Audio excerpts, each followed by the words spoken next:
ನನ್ನ channel 500 subscribers ನ complete ಮಾಡಿದೆ. ಈ ಸೆಲೆಬ್ರೇಷನ್ ಗೆ ಕಾರಣರಾದ ನಿಮ್ಮೆಲ್ಲರಿಗೂ ನನ್ನ ಕಡೆಯಿಂದ ತುಂಬ ಹೃದಯದ ಧನ್ಯವಾದಗಳು. ಇದೇ ತರ ನನ್ನ ಮೇಲೆ ಮತ್ತೆ ನನ್ನ ಚಾನಲ್ ಮೇಲೆ ನಿಮ್ಮ ಪ್ರೀತಿ ವಿಶ್ವಾಸ ಹೀಗೆ ಮುಂದುವರಲಿ ಅಂತ ಹೇಳ್ತಾ ಈ ವಿಡಿಯೋನ ಶುರು ಮಾಡೋಣ. Thank you. ಒಂದು ಸರಳ ಪ್ರೇಮ ಕತೆ. ಇದು ಸಿಂಪಲ್ ಸುನಿ ಡೈರೆಕ್ಟ್ ಮಾಡಿರೋ ಸಿನಿಮಾ ನೋಡೋಕೆ ಇನ್ವಿಟೇಷನ್ ಅಂತ ಟ್ರೈಲರ್ ನ ಬಿಡದೆ ಕ್ಯಾರೆಕ್ಟರ್ ಟೀಸರ್ ನ ಮೂಲಕ ಆಡಿಯನ್ಸ್ ನ ಥಿಯೇಟರ್ ಕಡೆ ನೋಡೋ ಹಂಗೆ ಮಾಡಿದ್ದಾರೆ. ಸಿನಿಮಾದ ಆನ್ಲೈನ್ ಸ್ಟೋರಿ. ಇಲ್ಲಿ ಮೇನ್ ಆಗಿ 3 ಕ್ಯಾರೆಕ್ಟರ್ಸ್ ನ ನಾವು ನೋಡ್ತೀವಿ. ಹೀರೋ ಆಗಿ ಅತಿಶಯ, ಮತ್ತೆ ಹೀರೋಯಿನ್ಸ್ ಆಗಿ ಮಧುರ ಮತ್ತೆ ಅನುರಾಗ. ಹೀರೋ ಅತಿಶಯನಿಗೆ ತಾನೊಬ್ಬ ದೊಡ್ಡ ಮ್ಯೂಸಿಕ್ ಡೈರೆಕ್ಟರ್ ಆಗ್ಬೇಕು ಮತ್ತೆ ನನ್ ಮನ್ಸಿಗೆ ಇಷ್ಟ ಆಗೋ ಹುಡುಗಿ ನಂಗೆ ಸಿಗ್ಬೇಕು ಅನ್ನೋ 2 ಗುರಿ ಇರುತ್ತೆ. ಒಂದ್ ಫಂಕ್ಷನ್ ಅಲ್ಲಿ ತನ್ಗೆ ಇಷ್ಟ ಆಗೋ ಸಾಂಗ್ ನ ಒಂದ್ ಹುಡುಗಿ ಆಡಿದ್ದನ್ನ ಕೇಳಿ ಅವಳೇ ನನ್ ಹುಡುಗಿ ಅಂತ ಫಿಕ್ಸ್ ಆಗಿ ಅವಳ ಜೊತೆ ಲವ್ ಸ್ಟೋರಿ ಕಂಟಿನ್ಯೂ ಆಗುತ್ತೆ. ಒಂದಿನ ಮನೆಯವರೆಲ್ಲ ಸೇರಿ ಸುಮ್ನೆ ಎಂಗೇಜ್ಮೆಂಟ್ ಅಂತ ಹೇಳಿ ಎಣ್ಣೆ ಶಿಗೆಕಾಯಿ ತರ ಜಗಳ ಆಡೋ ನಮ್ಮ ಅತಿಶಯನ್ಗೂ ಮತ್ತೆ ಅನುರಾಗಂಗೂ ಮದ್ವೆ ಮಾಡಿಸ್ಬಿಡ್ತಾರೆ. ಆದ್ರೆ ಇಬ್ರಿಗೂ ಈ ಮ್ಯಾರೇಜ್ ಇಷ್ಟ ಇಲ್ಲದೆ ಅವ್ರ ಪ್ರೀತಿಸೋರ್ನ ಉಡ್ಕೊಂಡು ಕೊನೆಯಲ್ಲಿ ಕೊಂಕಣ ಸುತ್ತಿ ಮೈಲಾರಕ್ಕೆ ಬಂದಂಗೆ ಒಂದ್ ಟ್ವಿಸ್ಟ್ ನ ಮೂಲಕ ಕ್ಲೈಮ್ಯಾಕ್ಸ್ ಅಲ್ಲಿ ಇಬ್ರು ಒಂದಾಗ್ತಾರೆ.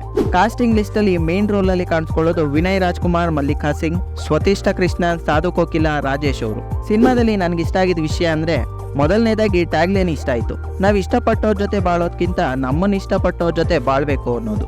ಆದ್ರೆ ರಿಯಲ್ ಲೈಫ್ ಅಲ್ಲಿ ಸ್ವಲ್ಪ ಕಷ್ಟ ಆಗುತ್ತೆ. ಸುನಿ ಅವರ ರಚನೆ ಮತ್ತೆ ನಿರ್ದೇಶನ ಸಖತ್ತಾಗಿದೆ. ಲೊಕೇಶನ್ಸ್ ನ ಚೆನ್ನಾಗಿ ಆರಿಸ್ಕೊಂಡಿದ್ದಾರೆ. ಸಿನಿಮಾಟೋಗ್ರಫಿ ಅಂಡ್ ಮ್ಯೂಸಿಕ್ ಅಂತೂ ನನಗೆ ತುಂಬಾ ಇಂಪ್ರೆಸ್ ಆಯ್ತು. ವಿನಯ್ ಅವ್ರಿಗೆ ಈ ಸಿನಿಮಾದಲ್ಲಿ ಒಳ್ಳೆ ಸ್ಕ್ರೀನ್ ಪ್ರೆಸೆನ್ಸ್ ಕೊಟ್ಟಿದ್ದಾರೆ. ಕೆಲವು ದೃಶ್ಯಗಳನ್ನ ನೋಡಿದಾಗ ಅಪ್ಪು ಅವ್ರನ್ನೇ ನೋಡ್ದಂಗ ಆಯ್ತು. ನಮ್ ಡೈರೆಕ್ಟರ್ ಸುನಿ ಇಂಟರ್ವಲ್ ಮತ್ತೆ ಕ್ಲೈಮ್ಯಾಕ್ಸ್ ಅಲ್ಲಿ ಒಳ್ಳೆ ಟ್ವಿಸ್ಟ್ ನ ಇಕ್ಕಿದ್ದಾರೆ. ಇನ್ನ ಇಷ್ಟ ಆಗದಿರೋ ವಿಷಯಗಳು ಅಂದ್ರೆ ಮಧುರ ಕ್ಯಾರೆಕ್ಟರ್ ನ ಮಲ್ಲಿಕಾ ಸಿಂಗ್ ಕೊಡದೆ ಒಂದ್ ಕನ್ನಡದ ಆರ್ಟಿಸ್ಟ್ ಗೆ ಕೊಟ್ಟಿದ್ರೆ ನನ್ನ ಪ್ರಕಾರ ಇನ್ನೂ ಸೂಪರ್ ಆಗಿ ಮೂಡ್ ಬಂದಿರೋದು. ಇಬ್ರು ಹೀರೋಯಿನ್ಸ್ ಗಳ ಡಬ್ಬಿಂಗ್ ಅಲ್ಲೂ ಲಿಪ್ ಸಿಂಕ್ ಅಲ್ಲಿ ತುಂಬಾ ಮಿಸ್ಟೇಕ್ಸ್ ಕಾಣಿಸ್ತು.